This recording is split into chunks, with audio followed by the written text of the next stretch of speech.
আপনি অসুস্থ, ওয়াল্লাহি আপনি অসুস্থ, আপনি একজন অসুস্থ মানুষ, আপনার চিকিৎসার প্রয়োজন, আপনার চিকিৎসার প্রয়োজন। প্রত্যেক সেই ব্যক্তিকে লক্ষ্য করে এই আওয়াজ দেওয়া হচ্ছে, যার কানে এই আওয়াজ পৌঁছাচ্ছে যে আপনি শুধুমাত্র সুর শুনতে পাচ্ছেন না, তাই আপনি এই প্রোগ্রামে উপস্থিত হচ্ছেন না, আপনি নিজেকে মানুষ প্রমাণ করতে পারবেন না, আপনি নিজেকে মানুষ প্রমাণ করতে পারবেন না। আপনাকে ভাইয়েরা কত কষ্ট করে আয়োজন করে এখানে উপস্থিত হওয়ার অনুরোধ করেছে।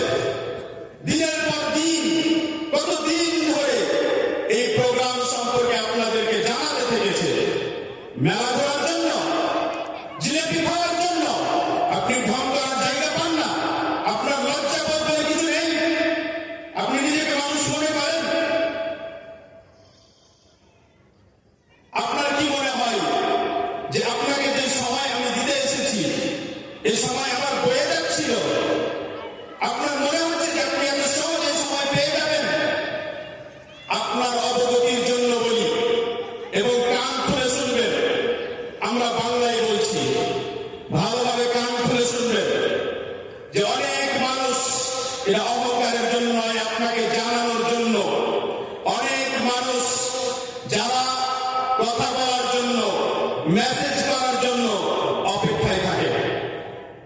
শুধু আপনাকে জানানোর জন্য বললাম, যদি আপনার মনে হয় যে এখানে তো কোনো সুর নেই, ইনি তো কোনো কমেডি করেন না, এনার কথা থেকে কোনো আনন্দ পাওয়া যায় না, তাই আমরা এই মাহফিলে উপস্থিত হব না, তাই আমরা এই কথা শুনতে যাব না, এটা আপনার অসুখ। আপনি যদি মুসলিম হন, যদি আপনি মুমিন হন, যদি কিঞ্চিত পরিমাণ, যদি রতি পরিমাণ, সরিষার দানা পরিমাণ আপনার ভিতরে ঈমান বলে কোনো কিছু থাকে, বিশ্বাস বলে কোনো কিছু থাকে, যদি আপনার মনে হয় যে আপনি মরবেন, আপনার কাছে মৃত্যু আসবে, যদি আপনার মনে হয় যে কিয়ামত বলে কিছু আছে, যদি আপনার মনে হয় যে কবর বলে কিছু আছে, যদি আপনার মনে হয় যে নবী সাল্লাল্লাহু আলাইহি ওয়াসাল্লাম বলে একজন এসেছিলেন, যদি আপনার মনে হয় যে ইসলাম বলে কোনো ধর্ম আছে, যদি আপনার মনে হয় যে আল্লাহ তাআলা বলে কেউ আছেন যিনি আমাদেরকে সৃষ্টি করেছেন, যিনি আমাদেরকে মানুষের মতো বেঁচে থাকার জন্য দিন দান করেছেন, যদি আপনার একটু বিশ্বাস থাকে, যদি রাসূল সাল্লাল্লাহু আলাইহি ওয়াসাল্লামের কথা, তার শব্দের একটু ভালোবাসা আপনার হৃদয়ে থাকে, তাহলে আপনার কানে এই আওয়াজ যাচ্ছে আর আপনি জিলেপির দোকানে জিলেপি খাচ্ছেন, এটা হওয়া অসম্ভব। আমরা যারা এখানে বসে আছি, আমরা যারা স্টেজে বসে আছি, আপনার নজরে, আপনার দৃষ্টিকোণ থেকে দেখলে আমরা কি জ্ঞানহীন মানুষ? আমরা কি বোকা মানুষ? আপনি কি শুধু জ্ঞানী? শুধু কি আপনি জ্ঞানী যে আপনি আসবেন, মেলা ঘুরবেন, চলে যাবেন? আপনি কি নিজেকে খুব জ্ঞানী মানুষ মনে করেন?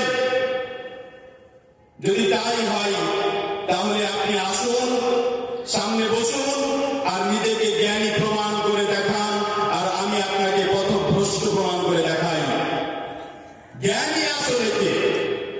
শুনুন, জ্ঞানী আসলে কে? কান খুলে শুনুন। আল্লাহ তাআলা বলেন, আল্লাযীনা ইস্তামিউনা আল-কাওলা ফায়াত্তাবিউনা আহসানাহু উলাইকা আল্লাযীনা হাদাহুমুল্লাহ ওয়া উলাইকা হুম উলুল আলবাব।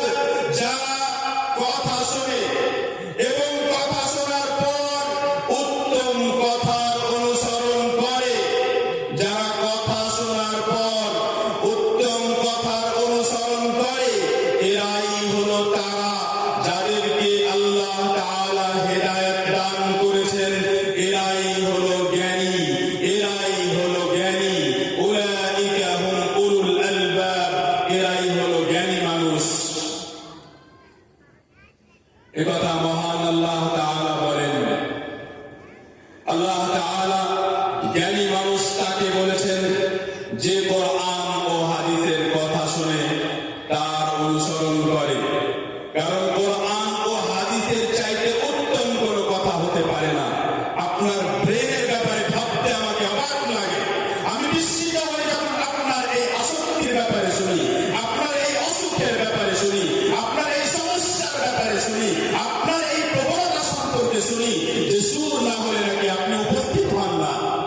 আমি আপনার চেহারা দেখতে চাই। সত্যি বলি, আমি আপনার চেহারা দেখতে চাই। আমি কেমন আপনি মানুষ যে সুর না হলে বক্তব্য শুনবেন না? আপনাকে আজ বলে যাই যে নবী সাল্লাল্লাহু আলাইহি ওয়াসাল্লামের পুরো জীবনে প্রত্যেকটি খুতবা, প্রত্যেকটি বক্তব্য, প্রত্যেকটি আলোচনা, কোন একটি বক্তব্যে, কোন একটি আলোচনায়, কোন এক সময় কথা বলতে গিয়ে, বক্তব্য দিতে গিয়ে, আলোচনা করতে গিয়ে তিনি সুর করেছেন। আপনি প্রমাণ করে যান, আমরা তার অনুসরণে সুর করতে শুরু করব।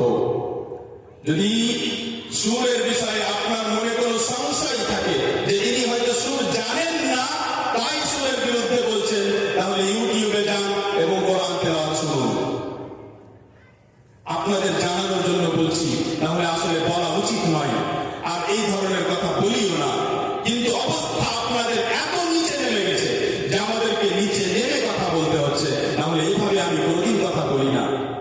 আল্লাহর কসম করে বলি, আজকের প্রোগ্রাম, যতদিন ধরে প্রোগ্রাম করছি, যতদিন ধরে খুতবা ও আলোচনা করছি, আজকের প্রোগ্রাম সবচাইতে নিচু প্রোগ্রামের মধ্যে একটা।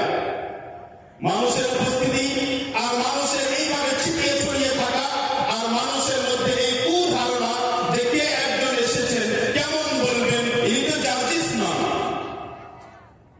জার্জিস ছাড়া কেউ কথা বলতে পারে না। জার্জিস ছাড়া তো কেউ কোরআন হাদিস বিশ্লেষণ করতে পারবে না। জার্জিস বুখারী পড়ায়, জার্জিস কি বুখারী পড়ায়? আপনার কাছে বুখারী পড়ানো বেশি কঠিন নাকি বক্তব্যে বক বক করা বেশি কঠিন? আপনার মধ্যে যদি একটু বিবেক থাকে, আপনার মধ্যে যদি একটু বিবেক, ব্রেন একটু বেঁচে থেকে যায়, তাহলে আপনি লক্ষ্য করলে বুঝতে পারবেন যে বক বক করাতে বেশি ব্রেন ব্যবহার করতে হয় না। বুখারী পড়াতে আপনার ঘাম ছুটে যাবে, বুখারীর লাইন পড়তে আপনার ঘাম ছুটে যাবে। কান খুলে শুনুন, আপনার মাওলানা, আপনার তালেবে ইলম, আপনার প্রত্যেকটা মানুষ, প্রত্যেকটি শিক্ষিত ব্যক্তিকে বলি, এক একটি লাইন বুঝা দূরের কথা, এক একটি লাইন পড়তে আপনার ঘাম ছুটে যাবে। আপনি কোরআন হাদিসের জ্ঞানকে কি খেলাধুলা পেয়েছেন? এখানে কোনো সাপের খেলা দেখাতে আসবে মানুষ, যে খেলা দেখতে ভালো লাগলে আসবো, মজা লাগলে আসবো, কমেডি হলে আসবো। আল্লাহর কসম করে বলি, আল্লাহর কসম করে বলি, সিনেমা দেখেন, সিনেমায় কি পান আপনি? আপনাকে মজা লাগে তাই দেখেন, আনন্দ পান তাই দেখেন, কিন্তু শিখেন কি আপনি সিনেমা থেকে? আপনাদের আমাদের এই এলাকার পরিবেশ, আজ পর্যন্ত ছেলে মেয়েরা, আপনার ছেলে মেয়েরা, আপনার ভাই ও বোন সিনেমা দেখে মজা করে, আনন্দ করে শিক্ষা অর্জন করেছে নাকি আপনাকে অস্থির করেছে? আপনাকে ভালো লাগে যখন আপনার ছেলে সিগারেট খেয়ে ঘুরে বেড়ায়? আপনাকে ভালো লাগে যখন আপনার ছেলে গাধার মতো চুল কাটিয়ে ঘুরে বেড়ায়? আপনাকে ভালো লাগে যখন আপনার ছেলে কাফেরের মতো, বেনামাজি হয়ে কাফেরের মতো ঘুরে বেড়ায়, ইহুদি খ্রিস্টানের মতো ঘুরে বেড়ায়? আপনাকে ভালো লাগে? আপনি চান এরকম? চান না আপনি। আপনি পিতা হিসেবে চান না। বিশেষ করে আপনার বয়স যদি 70 হয়, 60 হয়, 80 হয়, যখন আপনি বুঝতে পেরেছেন যে না ভাই, যত কথা বুঝতাম আজ পর্যন্ত যে পয়সাই সব না, এখন তো পয়সাই সব নয়। আর যদি আপনি অসুস্থ হন, তাহলে আপনি আরো স্পষ্ট বুঝেছেন যে পয়সাই সব নয়, বরং আখিরাতই সব। পয়সাই সব নয়, আখিরাতই সব। হঠাৎ যদি হার্ট অ্যাটাক চলে আসে, হঠাৎ যদি কোনো বড় অসুখে আপনি ভুগতে শুরু করেন, তাহলে আপনি সাথে সাথে বুঝতে পারবেন যে এই পৃথিবী কিছুই না, এই পৃথিবীর কোনো মূল্যই নেই, আখিরাতই সব। প্রত্যেক সেই ব্যক্তি যে আইসিইউ এ ভর্তি, প্রত্যেক সেই ব্যক্তি যে বড় বড় অসুস্থে ভুগছে, সব বুঝে নিয়েছে। আপনি বুঝেননি আপনার সমস্যা, ওরা সবাই বুঝে নিয়েছে যে পৃথিবী কিছু নয়। আপনাকে মজা লাগছে কারণ আপনি সুস্থ, আপনাকে মজা লাগছে কারণ আপনার কাছে পয়সা আছে, কিন্তু জিজ্ঞেস করুন তাদেরকে যারা অসুস্থ, জিজ্ঞেস করুন তাদেরকে যারা বিভিন্ন সমস্যার মধ্যে আছে, ওর জন্য পৃথিবী শান্তির জায়গা হবে, ওর জন্য পৃথিবী আনন্দের জায়গা নয়। ভালোভাবে এই কথা বুঝুন, আমার বিশ্বাস এবার আপনি জীবনে শুনেননি যে পৃথিবী যদি আনন্দের জায়গা হতো, পৃথিবী যদি সত্যি আনন্দের জায়গা হতো, তাহলে প্রত্যেকটি মানুষের জন্য আনন্দের জায়গা হতো। প্রমাণ, জান্নাত আনন্দের জায়গা, তাই জান্নাত প্রত্যেকটি মানুষের জন্য আনন্দের জায়গা, যে জান্নাতে প্রবেশ করবে। পৃথিবী আনন্দের জায়গাই নয়, পৃথিবী আল্লাহ তাআলা আনন্দের জন্য সৃষ্টি করেন।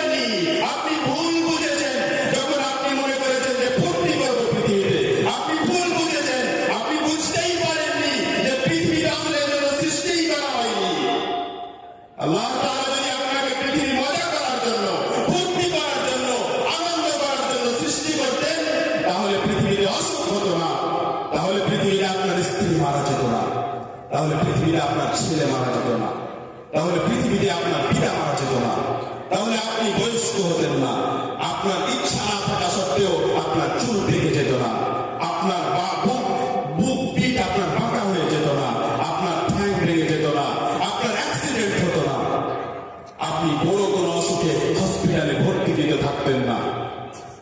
আবার ভাবুন, পৃথিবী যদি আনন্দের জায়গা হতো তাহলে পৃথিবী কষ্টে থাকতো না। পৃথিবী যদি আনন্দের জায়গা হতো তাহলে পৃথিবীতে কষ্ট থাকতো না। কিন্তু পৃথিবী পরীক্ষার জায়গা। আপনি সেদিন পরীক্ষায় ফেল হয়েছেন যেদিন আপনি মনে করেছেন যে সুর হলে বক্তব্য শুনবো, সুর না হলে শুনবো না। আপনাকে এই প্রশ্ন রেখে গেলাম, যেদিন আপনি প্রমাণ করবেন যে নবী সাল্লাল্লাহু আলাইহি ওয়াসাল্লাম স্পষ্টভাবে বক্তব্যে সুর করে বক্তব্য করেছেন, সেদিন থেকে আমি ইনশাআল্লাহ কোনো কথা আর এইভাবে বলবো না, সব সুর ধরে বলবো।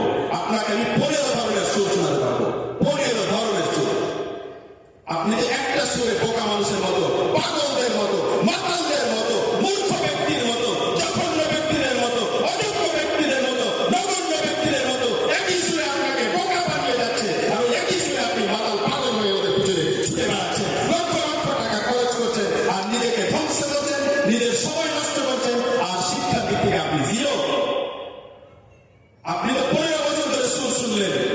একটা মানুষ যদি আজ লা ইলাহা ইল্লাল্লাহ 8টি শব্দ হয়, 4টি শব্দ যদি শুনিয়ে দেয়, শুধু 4টি শব্দ যদি শুনিয়ে দেয়, প্রশ্ন থাকলো আপনার কাছে, আপনি তো 15 বছর ধরে সুর শুনলেন, বলুন যে লা ইলাহা ইল্লাল্লাহ 4টি শব্দ কি? 8টি শব্দের মধ্যে শুধু 4টি শব্দ শোনা। আপনি তো সুর শুনলেন 20 বছর 40 বছর ধরে। আপনাকে শুধু বলি যে ফেরেশতার উপরে ঈমান আনতে হবে কিভাবে? একটাই প্রশ্ন, আপনার ঘাম ছুটে যাবে, উর্দুতে বলে বদলে ঝাঁকনে লাগবে, আপনার অবস্থা খারাপ হয়ে যাবে। আপনাকে আমি বোঝানোর চেষ্টা করছি যে এখানে আমরা তামাশা করতে আসি না, এখানে আপনাকে হাসাতে আসি, এখানে আপনাকে সংশোধন করতে এসেছি, এখানে আপনাকে চেঞ্জ করতে এসেছি, আপনার ব্রেন ওয়াশ করতে এসেছি। আপনার ব্রেন ওয়াশ করতে চাই আমি, আপনাকে আমি চেঞ্জ করতে চাই। আপনি যদি চেঞ্জ না হতে চান সেটা আপনার দুর্ভাগ্য হবে। আপনি একটি বার প্রমাণ করুন যে নবী সাল্লাল্লাহু আলাইহি ওয়াসাল্লাম ছেড়ে দিন সাহাবায়ে কেরাম, লক্ষ লক্ষ সাহাবায়ে কেরাম, একজন সাহাবী বক্তব্য দিচ্ছেন সুর লাগিয়ে, তাবেঈন বক্তব্য দিচ্ছেন সুর লাগিয়ে। কোথা থেকে আসলো এই সুর? সুফিদের কাছ থেকে এসেছে। আপনি আহলে হাদিস, কখন আপনি সুফিদের মন্তব্য গ্রহণ করে বসে আছেন খবরই নেই আপনার। আপনি যে সুরের পাগল, সেই সুর এসেছে সুফিদের কাছ থেকে। আপনি যে সুরের মত্ত, সেই সুর, এই গজলের সুর, এই গানের সুর, কোরআনের মধ্যে, এই বক্তব্যের মধ্যে সুর এসেছে সুফিদের কাছ থেকে। জিকিরের মধ্যে সুর, দুআর মধ্যে সুর এসেছে সুফিদের কাছ থেকে। সুফিদের কাছ থেকে এসেছে। যেই মতবাদ না নবী সাল্লাল্লাহু আলাইহি ওয়াসাল্লাম শিখিয়ে গেছেন, না সাহাবায়ে কেরাম শিখিয়ে গেছেন, না তাবেঈন এই মতবাদ জানতেন। আপনি আল্লাহ তাআলার কাছে দোয়া করে বলেন আল্লাহুম্মা রাব্বানা আল্লাহুম্মা ইহদিনা, না, নবী সাল্লাল্লাহু আলাইহি ওয়াসাল্লাম এভাবে শুরু করতেন না। নবী সাল্লাল্লাহু আলাইহি ওয়াসাল্লাম এভাবে শুরু করতেন না। কে করছে কে করে না সেটা প্রমাণ নয়, প্রমাণ হলো মুহাম্মদ সাল্লাল্লাহু আলাইহি ওয়াসাল্লাম কি করেছেন। প্রমাণ হবে সেটা যেটা মুহাম্মদ সাল্লাল্লাহু আলাইহি ওয়াসাল্লাম করেছেন। আপনি অমুক আর ধমুকের প্রমাণ দিয়ে, তার আর এর কথা শুনিয়ে কোরআন ও হাদিসের কোন বিষয় প্রমাণ করতে পারবেন না। প্রিয় দিনী ভাই ও বোন, কোন ব্যক্তির সাথে কোন ব্যক্তিগত কোন সমস্যাই নেই, কিন্তু যে পরিবেশকে দেখলাম মনক্ষুণ্ণ হয়েছে, যে পরিবেশকে দেখলাম মনক্ষুণ্ণ হয়েছে দেখে, এই পরিবেশ কোনদিন দেখিনি। প্রিয় দিনী ভাই ও বোন, আল্লাহ সুবহানাহু ওয়া তাআলা আমাদেরকে ইসলামের রূপে যে দ্বীনটি দিয়েছেন, এই দিনটি বোঝার জন্য দীর্ঘদিন ধরে বড় বড় ওলামার কাছে অনেক পরিশ্রম করে পড়াশোনা করতে হয়। আপনার কাছে আসার পূর্বে এক একটি শব্দের ব্যাপারে একটা জামার জের নিয়ে আমাদেরকে গবেষণা করতে হয়, দেখতে হয় যে এটা জামার করতে হবে না জের করতে হবে। আপনি যেই বক্তাদের সুর শুনে পাগল হয়ে ঘুরে বেড়াচ্ছেন, তারা এই কাজ না করতে পারে না করার যোগ্যতা রাখে। মুখস্থ করে নেন কথা, মুখস্থ করে নেন কথা। যদি জিজ্ঞেস করি যে এই শব্দটিকে জামার করবো না জের কোন কিতাবে দেখতে হবে, তার ক্ষমতা নেই সে কিতাবের নাম বলতে পারবে। যদি জিজ্ঞেস করি যে হাদিসের এই বর্ণনাকারীর নাম আমি বিস্তারিত জানতে চাই, কোথায় পাবো, তার ক্ষমতা নেই যে তাই সেই কিতাবের নাম বলতে পারবে। কিন্তু আপনার দুর্ভাগ্য যে আপনি তার পিছন পিছন ছুটে বেড়াচ্ছেন। এটা আপনার সমস্যা যে আপনার এলাকায় যোগ্য আলেম তৈরি হচ্ছে না, আর দুজন হচ্ছে তো থাকে না। আপনি রাখতে পারেননি, এটা ভুল কথা যে তারা চলে গেছে। আপনি রাখতে পারেননি, আপনি রাখতে পারেননি। এই কথা গ্রহণযোগ্য নয় যে তারা চলে গেছে, আপনি রাখেননি, আপনি ধরে রাখতে পারেননি। একজন মানুষ যার বাড়ি ঝাড়খণ্ড, সে গিয়ে 2000 কিলোমিটার দূরে বম্বেতে চাকরি করে। এটা ঝাড়খণ্ডের মানুষের সমস্যা যে তারা তাকে ধরে রাখতে পারেনি। আমার প্রিয় দিনী ভাই বোন, আর কতদিন মূর্খ হয়ে জীবন যাপন করবে? আর কতদিন জাহেল ও মূর্খ হয়ে থাকবে? গীত আসর আর কতদিন চলবে? আর কতদিন চলবে এবার মানুষকে বোকা বানানো? না কোরআন না হাদিস, শুধু গীত আর সুর। একটা কথা ভালোভাবে শুনে নেন, আমরা পূর্ব থেকে বললাম, আজও সৌদি আরবে 10 বছরে কোন একজন যোগ্য আলেমকে একটি লাইন সুর করে বক্তব্য দিতে দেখিনি। সৌদি আরবে 10 বছরে মসজিদে নববী ও মসজিদে হারামে এত খুতবার মধ্যে একটি খুতবার একটি লাইনে কোন একজন যোগ্য আলেমকে, কোন একজন ফকিহকে, কোন হারামের একজন ইমামকে একটি লাইন সুর করতে বলতে দেখিনি। আরো শুনুন যেটা জীবনে আপনি শুনেননি, বক্তব্য সুর করে বলা তো দূরের কথা, বক্তব্য দিতে দিতে মাঝখানে গিয়ে আয়াতটিকে সুর করে পড়াও বিদআতে অন্তর্ভুক্ত। আবার শুনুন, বক্তব্য দিতে দিতে মাঝখানে যখন আয়াত আসলো ইয়া আইয়ুহাল্লাযীনা আমানু, কোন প্রমাণ নেই, কোন প্রমাণ নেই। না নবী সাল্লাল্লাহু আলাইহি ওয়াসাল্লাম নিজের আওয়াজ চেঞ্জ করেছেন, না সাহাবা নিজের আওয়াজ চেঞ্জ করেছেন। আপনি কি নিজেকে বেশি জ্ঞানী মনে করেন? সৌদি আরবে মদিনা বিশ্ববিদ্যালয়ে যারা পড়াশোনা করেন, তাদের পর্যায়ে পৌঁছানোর থেকে আপনি কত বছর পিছিয়ে আছেন? শুধু ওই ক্লাসে বসে পড়া বোঝা পর্যন্ত পৌঁছাননি, আপনি ওই লেভেলে পৌঁছাননি। সেখানে পড়ানো তো দূরের কথা, তাদের স্তরে যাওয়া তো দূরের কথা। কোনদিন তো একজন কোন একটা দার্সে, একটা ক্লাসে একদিন তো কেউ শিক্ষা দিলেন না যে যখন ইন্ডিয়া ফিরে যাবে তখন সুর করে বক্তব্য দিও। কেন? আমি জানতে চাই কেন? সুর করে বক্তব্য দিয়ে মানুষ হেদায়েত পাচ্ছে, সুর করে বক্তব্য দিয়ে মানুষের উপকার হচ্ছে, কেন আমাদেরকে শিক্ষা দেওয়া হয় না? আমি জানতে চাই। আপনারা সবাই মিলে বড় করে একটা লেটার লিখেন, একটা বড় করে চিঠি লিখেন মদিনা বিশ্ববিদ্যালয়ের প্রেসিডেন্টকে যে আপনারা ভুল শিক্ষা দিচ্ছেন, ভুল শিক্ষা দিচ্ছেন। আপনারা জানতেই পারেননি যে সুর করে বক্তব্য দিলে আসলে বক্তব্য বেশি শোনা হয়। লিখুন লেটার, পাঠান, তাদেরকে শিক্ষা দিন। আপনারা তো বেশি জ্ঞানী মানুষ, আমরা তো বোকা মানুষ, আমরা তো বোকা, আমরা তো বুঝি না কোরআন হাদিস, তাই আমরা সুর করি না আপনাদের সামনে। আমরা তো আপনাদের শত্রু, আমরা তো আপনাদের কথা মানি না। আপনারা যখন বলেন মৌলানা সুর করে বলেন, আমরা তো মানি না, আমরা তো শত্রু আপনাদের, আমরা শত্রু আসলে, সেজন্য আপনাদের কথা মানি না। যারা আপনাদের কথা মেনে আজ পর্যন্ত শুনে আপনাদেরকে মাতিয়ে রেখেছে, তাদেরকে নিয়ে যান সৌদি আরব এবং তাদেরকে বলুন যে আমরা এতদিন পর্যন্ত আসলে জানতে পারিনি, আপনারা হয়তো বুঝতে পারেননি। এই বিষয়টি আপনারাও দেখুন এবং সুর শোনান। যারা মনে করছেন যে কোথায় আলোচনা, কোথায় বক্তব্য, আমি যখন এখানে পৌঁছেছি তখন বলেছি যে আজকে বক্তব্য দেওয়ার পরিবেশই নাই। আমি যতটা প্রস্তুতি নিয়ে এসেছিলাম তাতে 2 ঘন্টা আলোচনা হবে, কিন্তু বক্তব্য দেওয়ার পরিবেশই ছিল না। যেই কথা আজকে বলেছি যদি শুধু এই একটা কথা মেনে নেন, তাহলে আপনার ইনশাআল্লাহ পরবর্তী পদক্ষেপ সঠিক ইলমের দিকে যাবে, সূক্ষ্ম ইলমের দিকে যাবে। আপনি বাছাই করতে শুরু করবেন, এবং এটা অত্যন্ত জরুরি। পূর্বে এই কথা আমাদেরকে শেখানো হয়েছে, ইন্না হাযাল ইলমা দীন, এই ইলম কোরআন হাদিসের জ্ঞান এটা দ্বীন, এটা খেলাধুলা না।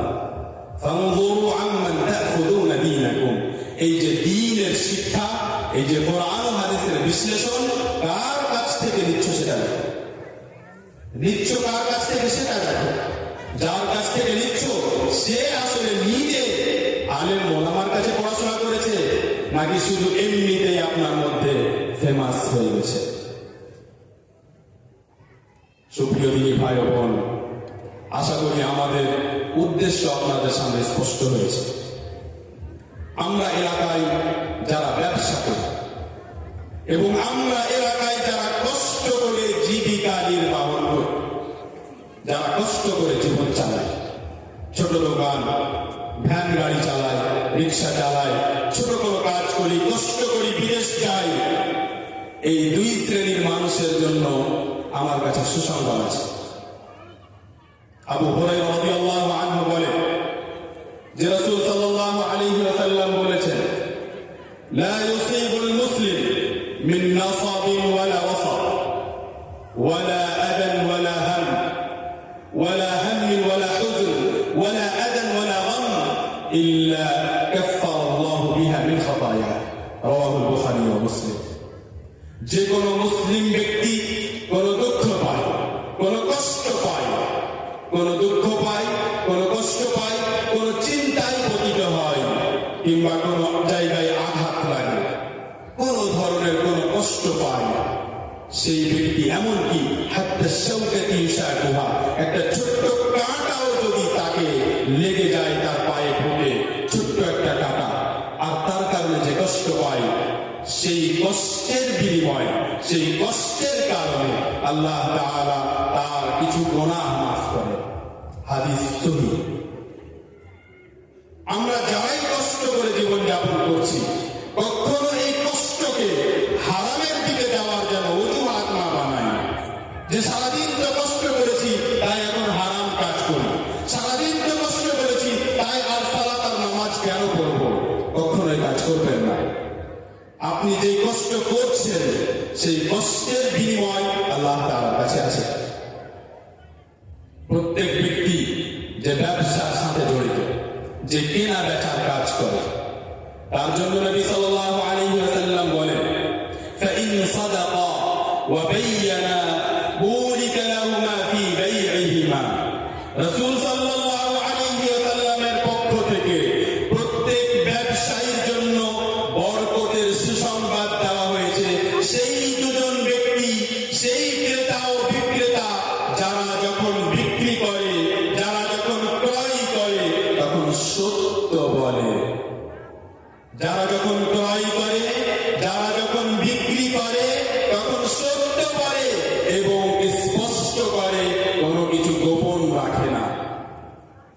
যারা এইভাবে ক্রয় বিক্রয় করে, সত্য কথা বলে, স্পষ্ট ভাবে বলে, নিজের কোন পণ্যের মধ্যে, সামানের মধ্যে যদি কোনো খুঁত থাকে, কোনো ডিফেক্ট থাকে, তাহলে সেটা বর্ণনা করে, সেটা বলে দেয়, সেটা গোপন রাখে না, কোনো ধরনের কোনো মিথ্যে কথা বলে না, সেই ব্যক্তির কেনা বেচায় বরকত দান করা হবে। নবী সাল্লাল্লাহু আলাইহি ওয়াসাল্লাম বলেছেন। এইখান থেকে নিয়ে যতদূর পর্যন্ত যে ব্যক্তি কথা শুনবে এবং এই অনুযায়ী কাল থেকে নিজের ব্যবসা করবে, সেটা ব্যবসায় বরকত দেখতে পাবে। কিন্তু পক্ষান্তরে যদি আপনি এই ব্যবসাকে বরকত থেকে দূরে সরান, যদি আপনি এই বরকত না নিয়ে আপনি চান মানুষকে ঠকাতে, আপনি চান মানুষের সাথে মিথ্যে কথা বলতে, আপনি মানুষকে মিথ্যে কথা বলে তার মাল আপনি নিয়ে নিতে চান, সব লুটমার করে নিতে চান। জিনিসটির দাম ছিল 5 টাকা, কিন্তু আপনি নিজের চাতুর্য দেখিয়ে, চালাকি করে আপনি সেটিকে 50 টাকায় বিক্রি করেছেন। মনে করলেন যে আমি খুব জ্ঞানী মানুষ, খুব চতুর, খুব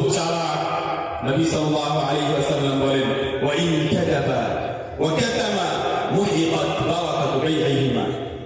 এরা দুজন যদি মিথ্যে বলে, ক্রেতা ও বিক্রেতা যদি একে অপরের সাথে মিথ্যে কথা বলে, কিংবা যদি কোনো কথা গোপন রাখে, স্পষ্ট না করে, কোনো খুঁত কোনো ত্রুটি যদি না স্পষ্ট করে, লুকিয়ে রাখে, তাহলে তাদের কেনা বেচার বরকত মিটে যাবে।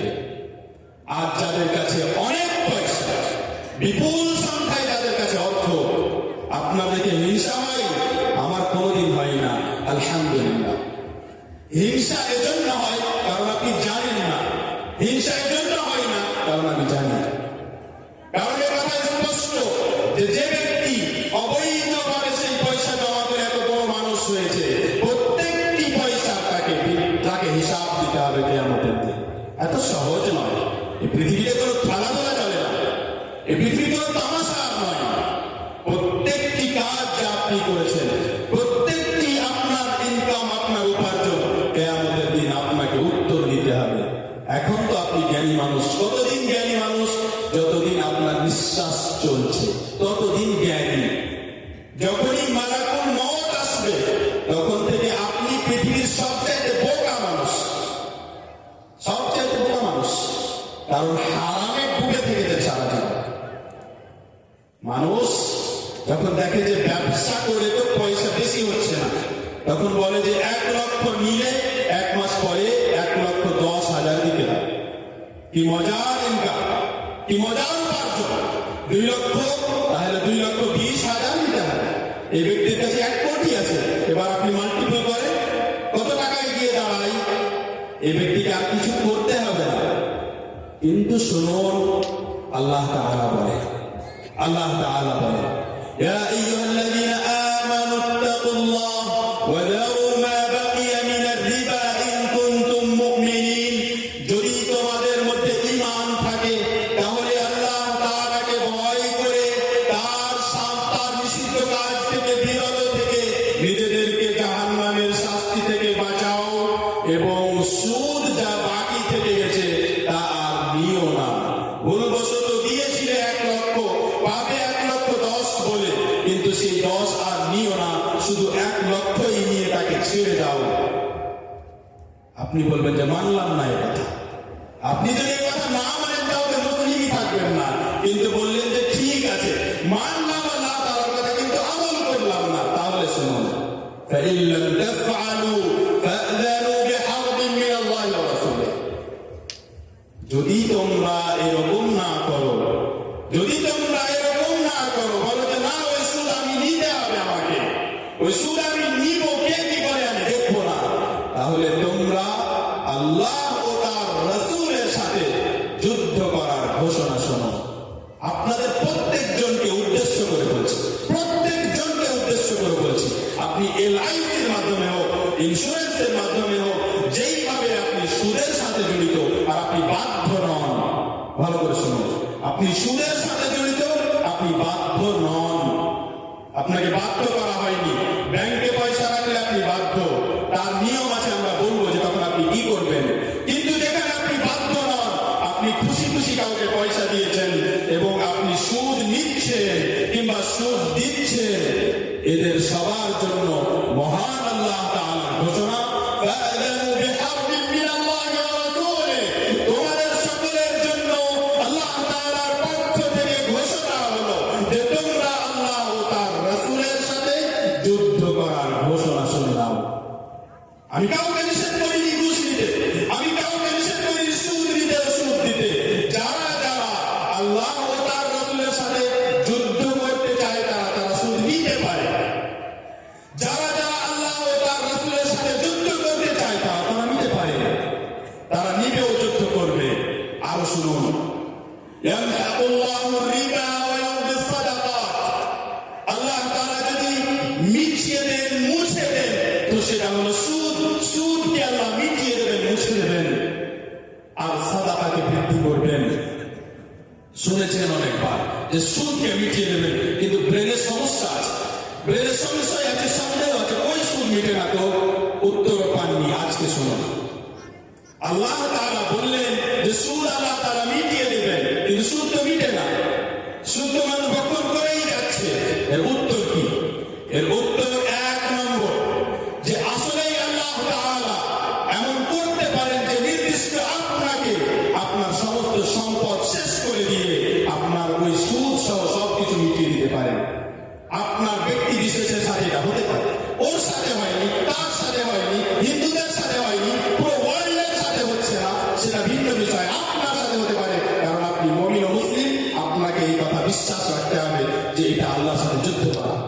তাই আপনার সাথে এমন হতে পারে যে আল্লাহ তাআলা আপনার সম্মান মিটিয়ে দিলেন। এটা একটা উত্তর।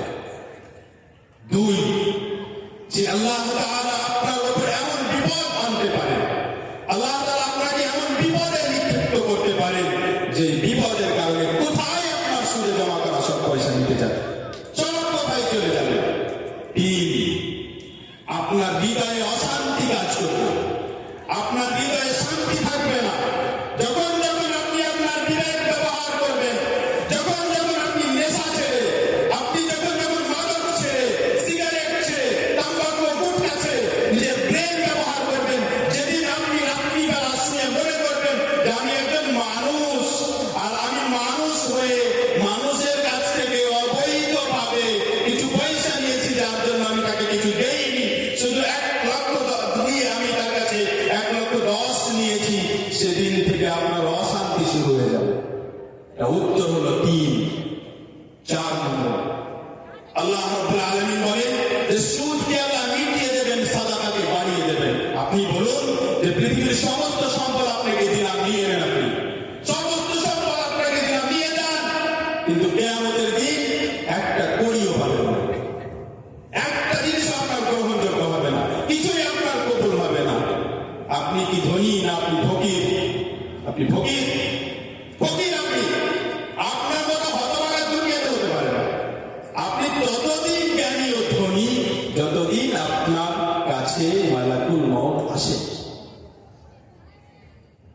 একজন মুমিন ব্যক্তির জন্য, কোন মুমিন ব্যক্তি যার হৃদয়ে আল্লাহ তাআলার প্রতি বিশ্বাস আছে, কোন মুমিন ব্যক্তি যে এই বিশ্বাস রাখে যে মহান আল্লাহ তাআলা 7 আকাশের উপর, আরশের উপর সমুন্নত, সেখান থেকে প্রতি মুহূর্ত তিনি আমাকে দেখেন, সেই মুমিন ব্যক্তি এই কথা শোনার পর এরপরে আর সুদ নিতে পারে না। এরপরে সুদ নিতে শুধু 2 প্রকার মানুষ। একজন যার মধ্যে ঈমান নাই, যে বিশ্বাসই করে না। দ্বিতীয়, যে বোকা মানুষ, যার চাইতে জ্ঞানী হলো গাধা, যার চাইতে জ্ঞানী হলো পশু পাখি। এখন আপনারা সিদ্ধান্ত নেবেন যে আপনি কোন শ্রেণীর মধ্যে যেতে চান। আর আমার প্রত্যেকটা কথার জন্য আপনার যদি প্রমাণে কোনো সমস্যা থাকে, যে প্রমাণ করে আপনার জন্য বসে থাকবো, বেশি দূরে নেই আপনার চাইতে। সুপ্রিয় দিনী ভাই ও বোন, আল্লাহ সুবহানাহু ওয়া তাআলা একজন মুসলিমের সম্পদকে এত মূল্য দিয়েছেন, একজন মুসলিমের সম্পদকে এত মূল্য দিয়েছেন যে আপনি চুরি করতে পারেন না। আমার মোবাইল পড়ে থাকতে পারে, কিন্তু আপনার জন্য জায়েজ নয় আপনি উঠিয়ে নিয়ে যাবেন। যদি আপনি উঠিয়ে নিয়ে যান তাহলে একে বলা হয় লুকাতা, একে বলা হয় লুকাতা, পড়ে পাওয়া জিনিস। এর বিধানে একাধিক হাদিস বর্ণিত হয়েছে যে কোন জিনিসটি পড়ে পেলে কি করতে হবে, এ বিষয়ে আমরা বিস্তারিত আলোচনা করেছি। সংক্ষিপ্ত আপনাকে বলি যে যদি একটি মোবাইল কোথাও পড়ে পাওয়া যায়, সেই মোবাইলটি আপনাকে 1 বছর ধরে ঘোষণা করতে থাকতে হবে যে ভাই, অমুক জায়গায় একটি মোবাইল পড়ে পেয়েছি। কার কোনো গুণ বৈশিষ্ট্য বর্ণনা করতে পারবেন না যে স্যামসাং এর মোবাইল, অমুক মোবাইল, এই বৈশিষ্ট্য না, শুধু বলবেন একটা মোবাইল পাওয়া গেছে। কারণ যদি বৈশিষ্ট্য বলেন তাহলে আশেপাশের কেউ এসে বলবে আমারই। সেজন্য নিয়ম হলো যে আপনি ঘোষণা করবেন 1 বছর ধরে।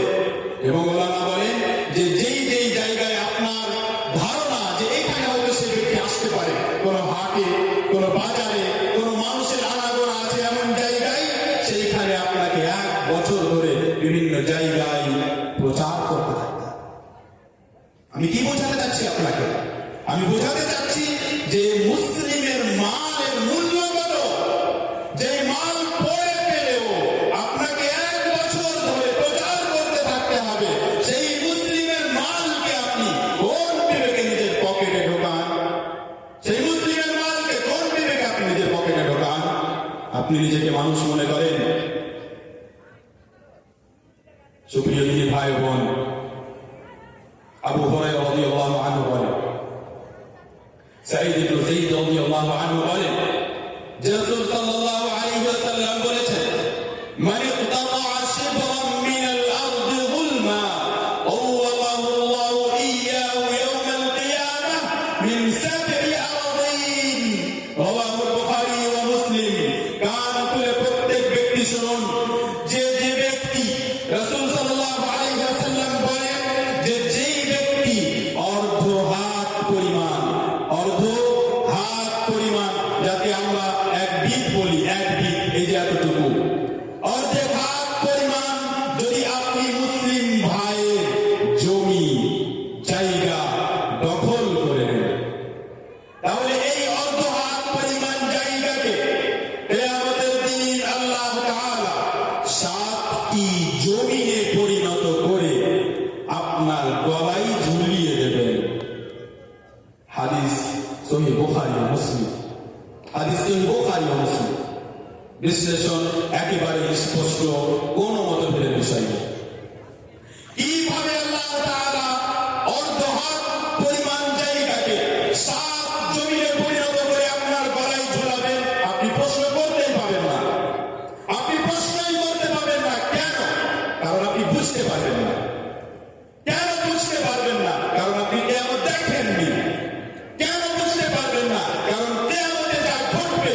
তা বোঝার জন্য আপনার ব্রেনে সেই ফাংশন দেওয়াই হবে সেই ফিচার আপনার ব্রেনেই নাই যেই যার ভিত্তিতে আপনি বুঝতে পারবেন যে কিভাবে কিয়ামতের দিন এটা হবে কিন্তু আপনি মুমিন হিসেবে বিশ্বাস রাখবেন যে আমি অর্ধ হাত জায়গা দখল করে নিয়েছি কিয়ামতের দিন এই অর্ধ হাত জায়গাকে 7টি পৃথিবীতে পরিণত করে আপনার গলায় ঝোলানো হবে নিয়ে ঘুরে বেড়াবেন আপনি কিয়ামতের দিন দখল করুন জায়গা প্রশ্ন করুন নিজের মনে মিরাথ একটা আলাদা বিষয় ইনশাআল্লাহ রমাজানের পর আল ইতিসাম টিভিতে আমরা চেষ্টা করব মিরাথের উপরে ধারাবাহিক আলোচনা ভিত্তিক একটি সিরিজ করা আপনি শুনবেন আপনার পায়ের তলা থেকে মাটি সরে যাবে আপনার ব্রেন কাজ করবে না যে আমরা কিভাবে আসলে জীবন যাপন করছি আপনার চিন্তাধারা হলো যে আমি বাবা আমার জায়গা ছেলে আর মেয়ে ছাড়া অন্য পাই কেমন করে আমি হাওয়াই কথা বলি না আমি যে কথা বললাম নিজের কানে শুনেছি মুসলিম ব্যক্তি আগে হাদিস হওয়ার পরে এই চিন্তা ধারণা নিয়ে বড় হয়েছে এই চিন্তা ধারণা নিয়ে বুড়া হয়ে গেল যে আমার সম্পত্তি ছেলে মেয়ে ছাড়া অন্য কেউ পাবে কিভাবে পাবে এইভাবে যে ওই সম্পত্তি আপনার বাপের নয় ওই সম্পত্তি আল্লাহ তাআলা এবং ওই সম্পত্তি আপনাকে কিছুদিন ব্যবহার করার জন্য দেওয়া হয়েছিল যে দেখি কিভাবে ব্যবহার করেন মৃত্যু শেষ আপনার গল্প শেষ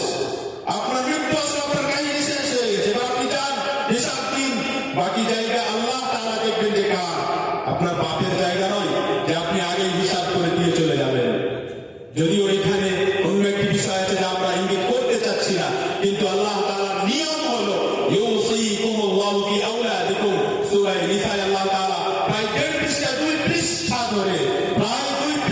ধরে প্রত্যেক ব্যক্তি কে কতটা অংশ পাবে আল্লাহ তাআলা নিজে এই অংশ নির্ধারণ করেছেন আপনার সাহস হয় কি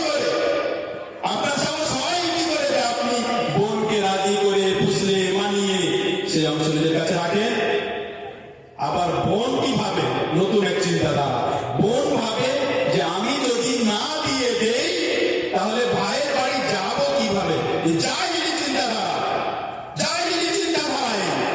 যেই ভাই আপনাকে এই জন্য চাপতে দেবে না বাড়িতে কারণ আপনি ওকে অংশ দিলে সে ভাই নয় আসলে সে ভাই হতে পারেনি সে আপনার ভাই নয় তাকে সালাম করুন কথা বলুন কিন্তু সে আপনার ভাই নয় আসলে ভাই হতে পারেনি সে ভাই আর বোনের মানে হলো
যদি ভাইকে ভাই বানানোর জন্য নিজের সম্পত্তি লিখে দিতে হয় তাহলে সে ভাই নয়। সূরা নিসা প্রায় 2 পৃষ্ঠা ধরে প্রথম দিকে এবং শেষের দিকে একটি আয়াত মিলিয়ে আল্লাহ তাআলা নিজে অংশ নির্ধারণ করেছেন যে কে কতটা অংশ পাবে। সেখানে আমার আপনার কথা বলার কোনো অধিকার নেই। আরো শুনুন, সহিহ বুখারী ও মুসলিমে বর্ণিত উম্মে সালামা রাদিয়াল্লাহু আনহা বলেন, উম্মে সালামা রাদিয়াল্লাহু আনহা বলেন যে রাসূল সাল্লাল্লাহু আলাইহি ওয়াসাল্লাম বলেছেন, ইন্নাকুম তাখতাসিমুনা ইলাই ওয়া লাআল্লা বা'দাকুম আলহাম বিহুজ্জাতিহি মিন বা'দ ফাআকদি লাহু বিনাহwi মা আসমা' ফামান قضيت له بحق أخيه شيئا فإنما أقطع له قطعة من النار فلا يأخذها। এটা তো অনেক দূরের কথা যে অন্যের সম্পত্তি আপনি নিয়ে নিলেন, এটা তো অনেক বড়, ওর চাইতেও কম, ওর চাইতেও কম যার ব্যাপারে নবী সাল্লাল্লাহু আলাইহি ওয়াসাল্লাম বলেন তা শুনুন। নবী সাল্লাল্লাহু আলাইহি ওয়াসাল্লাম বলেন যে কোন ব্যক্তি আমার কাছে আসে, দুই জনের ঝগড়া, দুই জনের মধ্যে দ্বন্দ্ব, সে বলে যে এটা আমার আর এ বলে যে এটা আমার, আর একজন ব্যক্তি যে মিথ্যুক, আসলে জিনিসটি তার নয়, ধরুন মোবাইল পড়ে পেয়েছে, দাবি করছে যে আমার, আসলে তার নয়, কিন্তু মোবাইলের যে আসল মালিক সে জানে যে এটি আমার, তাই সে দাবি করছে এটি আমার, কিন্তু মোবাইলটি হাতে আছে এই ব্যক্তি যে মিথ্যেভাবে দাবি করছে যে আমার, কিন্তু সে এমন ভাবে প্রমাণ করলো যে নবী সাল্লাল্লাহু আলাইহি ওয়াসাল্লাম তার পক্ষেই ফয়সালা দিয়ে দিলেন, বললেন হ্যাঁ তোমার, প্রমাণ করে দিল, মিথ্যে বলে, মিথ্যুক প্রমাণ এনে, মিথ্যেবাদীদেরকে সামনে এনে, মিথ্যেভাবে চালাকি দেখিয়ে সে প্রমাণ করে দিল যে মোবাইলটি আমার। নবী সাল্লাল্লাহু আলাইহি ওয়াসাল্লাম বলেন যে আমি যদি এইভাবে কোন ব্যক্তি মিথ্যে প্রমাণের ভিত্তিতে, মিথ্যে দলিলের ভিত্তিতে, মিথ্যে সাক্ষ্যের ভিত্তিতে আমি যদি তাকে এই মোবাইলটি, তাকে তার এই মালটি দিয়ে দেই, অথচ সেই মালটি তার নয়, তাহলে সে না নেয়, সেই মালটি সে যেন না নেয়, যখন তার হকে ফয়সালা হবে সে বলে না না আমার নয়, আসলে সে যেন আল্লাহকে ভয় করে, কারণ আমি তাকে আসলে জাহান্নামের একটা টুকরা কেটে দিচ্ছি। আবার শুনুন, যদি ফয়সালা আপনার পক্ষে হয়ে যায় কিন্তু ওই জমি আপনার নয়, আপনি জানেন নিজেকে আপনার নয়, আপনি জানেন না, আপনি জানেন যে এটি আমার নয়, আপনি স্পষ্টভাবে জানেন, কিন্তু আপনি মিথ্যে প্রমাণ দিয়ে প্রমাণ করে নিজের নামে করে নিয়েছেন। আপনি যখন জানেন যে এটি আপনার নয়, তারপরেও যদি কাজী ও জজ ও বিচারক আপনার পক্ষে ফয়সালা করে যায়, ভালোভাবে কান খুলে শুনে যান, সেটা আপনার জন্য হালাল হবেই না, সেটা কখনো আপনার জন্য হালাল হবেই না। সেটা যদি নবী সাল্লাল্লাহু আলাইহি ওয়াসাল্লামের বিচার হওয়ার পরেও, ফয়সালা হওয়ার পরে হালাল না হয়, তাহলে আজকের বিচারকদের কি অস্তিত্ব তার সামনে? সেটা কখনো আপনার জন্য হালাল নয়। একজন মুসলিম ব্যক্তির মাল আপনার পক্ষে বিচার হওয়ার পরেও আপনার জন্য হালাল যদি না হয়, তাহলে সেই মুসলিম ব্যক্তির জমি, সেই মুসলিম ব্যক্তির জায়গা, তার দোকান, তার মাল আত্মসাৎ করা আপনার জন্য কিভাবে জায়েজ হতে পারে? এই প্রশ্ন আপনার কাছে দেখে যায়। যেই দিন, যেই ইসলাম, যেই শরীয়ত এক মুসলিমের মাল পরে ফেলে 1 বছর ধরে প্রচার করার কথা বলে, সেই ইসলাম কিভাবে আপনাকে অনুমতি দেবে? এবার একটু ভালোভাবে বুঝুন। যদি এই সমাজ এই কথাগুলো মেনে নেয় তাহলে কি হবে?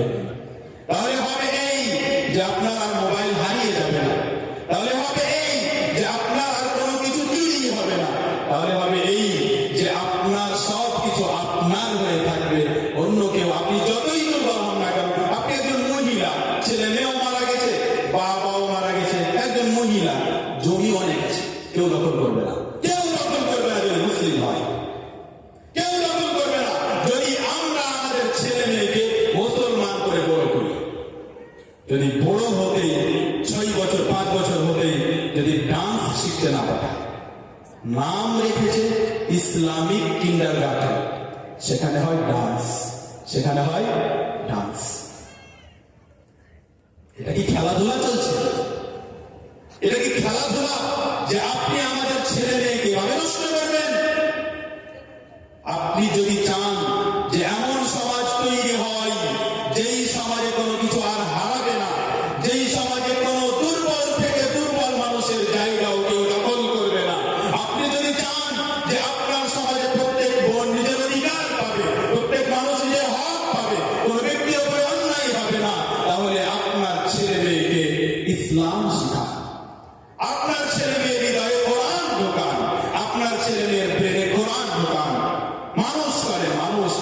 করিয়েন না।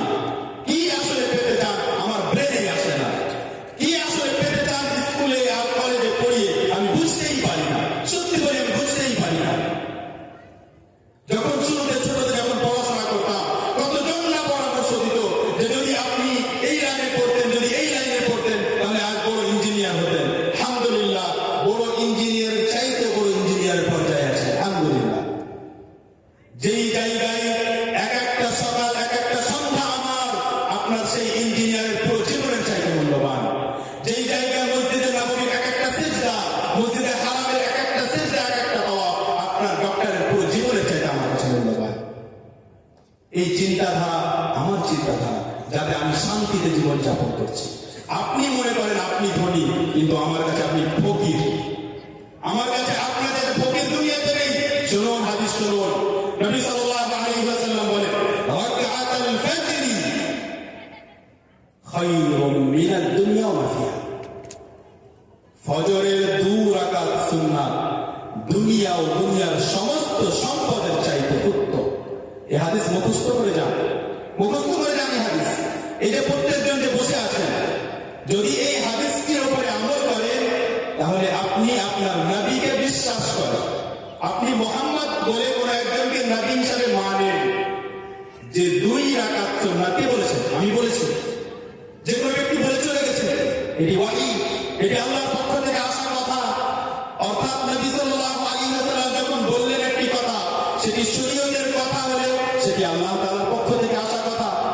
ফজরের 2 রাকাত পৃথিবীর সমস্ত সম্পদের চাইতে উত্তম। এই চিন্তাধারা যেই যুবকের ব্রেনে থাকবে, সেই যুবক আর পকেটে যুবক হবে না। সে যুবক পকেটে যুবক হবে না। সে যুবক এই গরু ছাগলের মতো ঘুরে বেড়াবে না। চুল ছাগলের মতো, প্যান্ট আর পোশাক দেখে মনে হয় পশুর মতো। কি একটা অদ্ভুত দৃশ্য দেখে ব্রেন নষ্ট হয়ে যায়, চোখ খারাপ হয়ে যায়, ইচ্ছে করে যে বাড়ি থেকে বেরিয়ে না হবে। কি আসলে অদ্ভুত দৃশ্য! যে যা করছে তাই আমি করতে শুরু করলাম। কোথায় মানুষ এক সময় চুল লম্বা লম্বা রাখতো, আমিও রেখে দিলাম।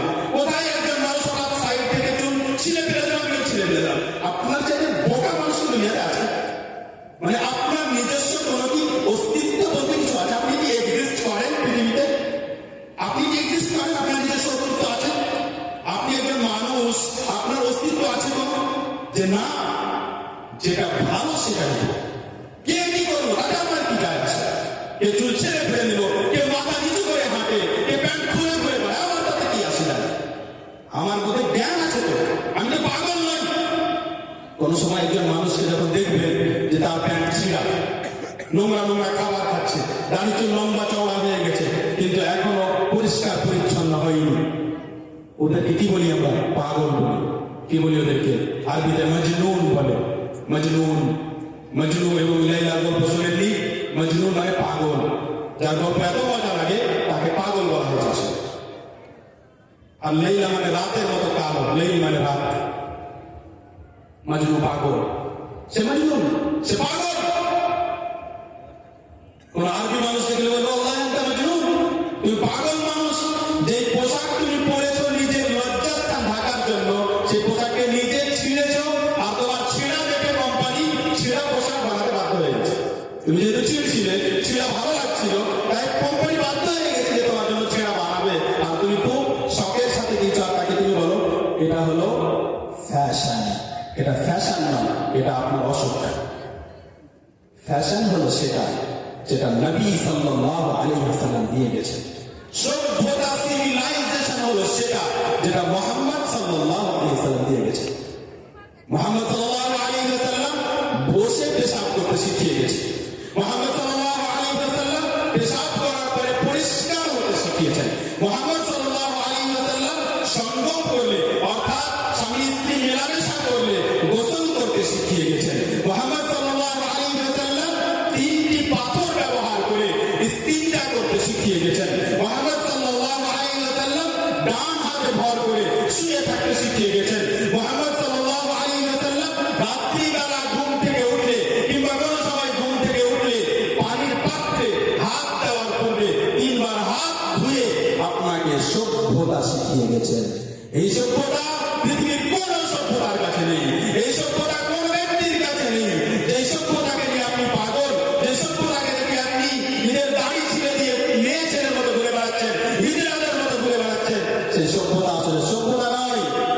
আপনি কোনোদিন মিলিয়ে দেখেননি? আপনার যদি বিয়ে হয়ে থাকে, স্ত্রীকে পাশে দাঁড় করবেন আর নিজে দাঁড়িয়ে ছিলে আছেন, দাঁড়াবেন আর সামনে আয়না ধরবেন, আপনাকে হিজড়া লাগবে দেখে, আপনাকে খুনসা লাগবে। আরবিতে বলে খুনসা, হিজড়া। আপনি হিজড়া, আপনাকে হিজড়া লাগবে দেখে। এখন ইংরেজি দেশ সেটাকে সুন্দর করে বলে থার্ড জেনারেশন। আপনি থার্ড জেনারেশন, তাকে হিজড়া বলে। আসলে যখন থার্ড জেনারেশন বলছে তখন শুনতে ভালো লাগলো। এটাই হলো ইবলিসের কাজ। আমার শুনুন, এটাই ইবলিসের কাজ। আল্লাহ তাআলা বললেন যে এই আদম এই গাছের কাছে যাবে না। তার মানে কি? সেটা নিষিদ্ধ গাছ। তো নিষিদ্ধ গাছ, এটা শুনতে ভালো লাগছে না খারাপ লাগছে? খারাপ লাগছে। ইবলিস কি বললো? হাল আদুল্লুকা আলা শাজারাতিল খুলদ, অমর হয়ে যাওয়ার গাছের ব্যাপারে কি আপনাকে জানান? কেমন হলো নামটা? অমর হয়ে যাওয়ার গাছ আর নিষিদ্ধ গাছ। আল্লাহ তাআলার নাম ছিল নিষিদ্ধ গাছ, আর ইবলিসের নাম হলো অমর হয়ে যাওয়ার গাছ। আল্লাহ তাআলা নাম দিয়েছেন মাদক, আল্লাহ তাআলা নাম দিয়েছেন সুদ, আপনি আর আমি নাম দিয়েছি ইন্টারেস্ট। শুনতে ভালো লাগছে, interest. But I don't have any interest in this interest. এই ইন্টারেস্টের আমার কোনো ইন্টারেস্ট নেই, প্রয়োজন নেই আমার। যাকে আপনি ইন্টারেস্ট বলেন সেটাই সুদ, সেটাই রিবা, সেটাকেই যুদ্ধ বলা হয়েছে আমার ইসলামে। কিন্তু আপনার সমস্যা কোথায়? আপনি তো আপনার ইসলাম জানেন না। আপনি তো গাধা একজন, আপনি তো পশুর মতো বড় হয়েছেন। আপনি শুধু আব্দুল করিমের ছেলে, বাস। আপনি না লা ইলাহা ইল্লাল্লাহর অর্থ জানেন, না আপনি ঈমান কাকে বলে তা জানেন, না কেন আপনি দুনিয়াতে আছেন তা জানেন, কিছু জানেন না আপনি। আপনার নামাজেরও প্রয়োজন নেই, আপনার যাকাতেরও প্রয়োজন নেই, আপনার রোজারও প্রয়োজন নেই। এবার শুনুন, ইসলামের যে বিধানগুলো আল্লাহ তাআলা নাজিল করেছে, সব নাজিল হয়েছে কোথা থেকে? উপর থেকে। কিন্তু ইসলামের একটি বিধান, যেই বিধান দেওয়ার জন্য নবী সাল্লাল্লাহু আলাইহি ওয়াসাল্লামকে পৃথিবী থেকে আকাশে নিয়ে যাওয়া হয়েছিল। এবার আপনাদের কথা এটা, যারা যারা উঠে পালিয়ে যাচ্ছেন, আমরা তাদের সমস্যা বুঝতে পারি না, তাদের সমস্যা বুঝতে আমরা অক্ষম। এটা আপনাদের সমস্যা আসলে, যে আল্লাহ তাআলা যাকাত, হজ, অন্যান্য যত বিধান নাজিল করলেন, কিন্তু সেই বিধানটি কি? যে বিধান দেওয়ার জন্য মুহাম্মদকে আকাশের উপরে ডাকা হলো। কোথায়? 7 আকাশের উপরে। কি বলে তাকে? মেরাজ। উরুজ মানে উপরে ওঠা। সেই বুখারী মুসলিমে বর্ণিত হয়েছে। আনাস রাদিয়াল্লাহু আনহু মেরাজের লম্বা ঘটনা বর্ণনা করছে। সেখানে আনাস রাদিয়াল্লাহু আনহু বলেন যে নবী সাল্লাল্লাহু আলাইহি ওয়াসাল্লাম বলেছেন, ফাফারাদাল্লাহু আলাইয়া 50 সালাতান। আমি মুসারও আগে এগিয়ে গেলাম। মুসা আলাইহিস সালাম মনে করতেন যে আমি তো সরাসরি আল্লাহর সাথে কথা বলেছি, তাই আমি সবার উপরে। তিনি কোন আকাশে? তিনি 7 আকাশে, তিনি 7ম আকাশে। তিনি মনে করতেন আমার উপরে আর কেউ যাবে না। কিন্তু মুহাম্মদ সাল্লাল্লাহু আলাইহি ওয়াসাল্লাম জিবরিলের সাথে নাকি তার উপরে চলে গেলেন। তারপরে গিয়ে সরাসরি উপরে গিয়ে আল্লাহর সাথে কথা বললেন। কে উঁচু হলেন? আমাদের নবী উঁচু হলেন। আল্লাহ তাআলা 50টি নামাজ ফরজ করলেন। আমাদের ওলামায়ে কেরাম কেউ কেউ নামাজ শব্দ না পছন্দ করে সালাত বলতে বলছে। আপনারা যেহেতু পরিচিত না ওই শব্দের সাথে, তাই নামাজ বলছি। নাহলে আমাদেরকে অনেকজন আবার বলবে, শেখ আপনি কেন সালাত না বলে নামাজ বলেছেন? আপনাদের জন্য বলছি। এবার দেখুন যে আপনাদেরকে আসলে আমরা ভালোবাসি না ভালোবাসি না। 50টি নামাজ ফরজ করলেন। আমি সেটি নিয়ে আমি ফিরে আসলাম। মুসা আলাইহিস সালামের সাথে সাক্ষাৎ করেন। মুসা আলাইহিস সালাম বললেন, মাযা ফারাদাল্লাহু আলাইক, মাযা ফারাদাল্লাহু আলা উম্মাতিক। তিনি আপনার উম্মতের উপর কি ফরজ করলেন? আমি বললাম 50 ওয়াক্ত নামাজ। মুসা আলাইহিস সালাম বললেন, রাজি রাব্বাক ফা ইন্না উম্মাতাকা লা তুকিমু যালিক। মুহাম্মদ সাল্লাল্লাহু আলাইহি ওয়াসাল্লাম আবার আল্লাহর কাছে ফিরে যান, আপনার উম্মত 50 ওয়াক্ত নামাজ পড়তে পারবে না। কে বলেছেন? মুসা আলাইহিস সালাতু ওয়াস সালাম। নবী সাল্লাল্লাহু আলাইহি ওয়াসাল্লাম এবারে মুসা ও আল্লাহ তাআলার মাঝে একাধিকবার যাওয়া আসা করতে থাকেন, কম হতে থাকে নামাজ। শেষে আল্লাহ তাআলা বলেন, ফাহিয়া খামসুন ওয়া হিয়া খামসুন। নামাজ হলো 5টি কিন্তু 50টি। নামাজ হলো 5টি, পড়তে হবে 5টি, কিন্তু নেকি দেওয়া হবে 50টি। আল্লাহ তাআলা আমাদের উপর 5টি নামাজ ফরজ করে অন্যায় করেছেন। আমাদের কারো মনে হয় যে আল্লাহ তাআলা 5টি নামাজ ফরজ করে আমাদের উপর অন্যায় করেছেন নাকি দয়া করেছেন? 5টি নামাজ পড়ে 50টি নামাজের সমান নাকি? আপনি জানেন একটি নামাজের নাকি? জানেন না। কিয়ামতের দিন যখন দেখবেন তখন না বুঝবেন। কিয়ামতের দিন দেখলেন যে অনেক নাকি, আর আপনি কিয়ামতের দিনের আগে পৃথিবীতে একটিও নামাজ পড়ে যাননি, তাহলে কি মনে হবে? যে আল্লাহ তাআলা আপনার উপরে কোনো অন্যায় করেননি। এটা তো হলো আল্লাহ তাআলার দয়ার বিষয় যে আল্লাহ তাআলা 5টি নামাজ ফরজ করে 50 ওয়াক্ত নামাজ দিলেন, 50 ওয়াক্তের নেকি দিলেন। আল্লাহ সুবহানাহু ওয়া তাআলা কেন এমন করলেন? এই প্রশ্ন আসেনি কোনদিন? কেন এমন করলেন যে 50 ওয়াক্ত ফরজ করে 5-এ কম করলেন? তিনি তো জানেন আগে থেকে যে 5 ওয়াক্তই ফরজ হবে, তাহলে 50 কেন করলেন? যাতে আমরা বুঝতে পারি যে আল্লাহ তাআলা আমাদের জন্য কত দয়ালু। প্রত্যেক যুবক ভাই যে নিজের রবের দয়ার কথা অন্তরের অন্তঃস্থলে অনুভব করবে, সে কখনো নামাজ থেকে দূরে থাকতে পারে না। প্রত্যেক যুবক ব্যক্তি, প্রত্যেক মানুষ যে আল্লাহ তাআলার দয়াকে একবার মনের মধ্যে অনুভব করেছে, সে আল্লাহ তাআলার এই বিধান নষ্ট করতে পারে না। এবার শুনুন, এটি তো হলো যে কেন নামাজ ফরজ হলো। এর আরো কারণ আছে। কেন 50 থেকে 5? এর আরো কারণ আছে। কিন্তু আসলে কেউ যদি নামাজ ছেড়ে দেয়, তার বিধান তো সবার জন্য জরুরি। তার বিধান কি? আসলে কেউ যদি নামাজ ছেড়ে দেয়, তার বিধান কি? বিষয় অনেক পুরাতন, বিষয়টি অনেক পুরাতন। আপনার অবগতির জন্য বলি যে আজ পর্যন্ত বয়স 34 বছর, 20 বছর পড়াশোনা করা হয়েছে, তারপরে পড়াশোনার পরে শিক্ষকতা চলছে। আজ পর্যন্ত নামাজ ছেড়ে দিলে সেই ব্যক্তির অবস্থা কি হবে আজ পর্যন্ত কথা বলিনি। কিন্তু আজ আপনাদেরকে এই ব্যাপারে কিছু শোনাতে চাই, কিছু বোঝাতে চাই, যা আপনি আমার ধারণা যে আপনি পূর্বে ওইভাবে শুনেননি যেভাবে এখন শুনতে যাচ্ছে। একজন ব্যক্তি যখন নামাজ ছাড়ে, তার অবস্থা কি কি হতে পারে?